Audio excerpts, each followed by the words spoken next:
অনেকদিন থেকেই ক্লে দিয়ে কোনো আর্ট করা হয়নি, তাই হঠাৎই মনে হলো যখন নতুন ক্লের একটা প্যাকেট পড়েই আছে সেটা দিয়ে কিছু বানানো যাক।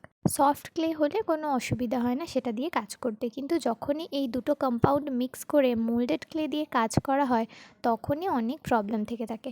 যারা প্রথম প্রথম ক্লে দিয়ে কিছু বানাবে, হাতের সামনে যদি ক্লে টুলস না থাকে তাহলে অবশ্যই একটা ব্লেড, একটা টুথপিক আর কিছুটা ট্যালকম পাউডার নিয়ে বসবে।